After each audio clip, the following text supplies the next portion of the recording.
Ikaze nanone kuri Teladig News TV umuyoboro w'amakuru ku rubyiruko. Amazina yanjye ni Damtus Hirwa.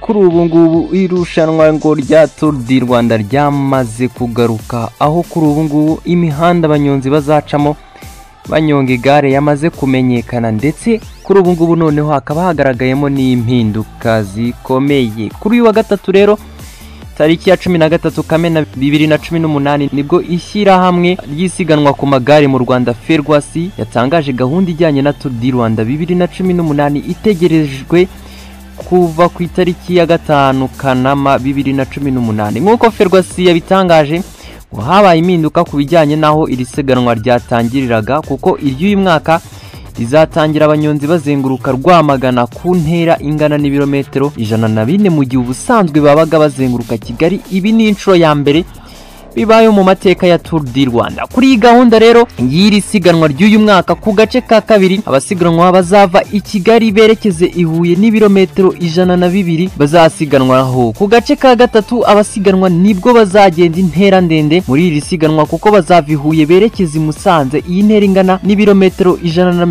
195. Ku nshuro ya mbere nanone kandi ku gace ka kane abanyonzi bazurira imisozi ya Karongi, ubwo bazaba bava i Musanze berekeze i Karongi ku ingana na kilometero 135. Ku munsi wa gatanu irushanwa rizaba rigeze ahashyushye, ufite umwenda w'umuhondo ashaka kuwugumana akanegukana isiganwa. Aha abanyonzi bazava Karongi berekeze i Rubavu ku ntera ingana na kilometero 95 mu muhanda utambitse. Ku gace ka gatandatu abasiganwa bazava i Rubavu bajye kureba ingagi muri parike y'ibirunga, kuko bazahita berekeza muri Kinigi basiganwe kilometero 108. Ku gace ka karindwi bazava i Musanze berekeze i Kigali. Aka gace karagoranye kuko aribwo burira agasozi kagoranye kari mu muhanda w'amabuye werekeza i Nyamirambo ahazwi nko kwa Mutwe. Ku munsi wa nyuma w'isiganwa abanyonzi bazaba babashije kugera ku munsi wa nyuma bazasiganwa bazenguruka Kigali nk'ibisanzwe, ari nabwo hazamenyekana uwegukanye Tour du Rwanda.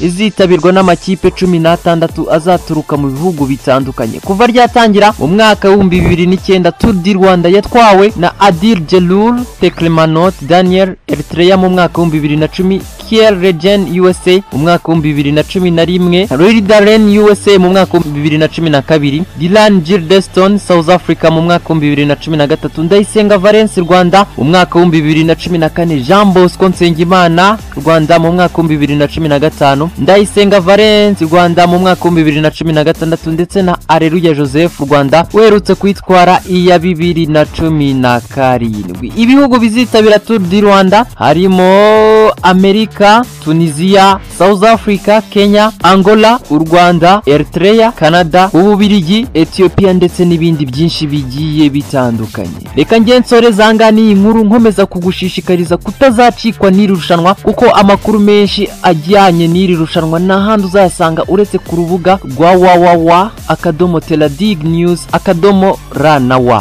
Reka ngensore zangaha nkomeza kukwifuriza kugira umunsi mwiza.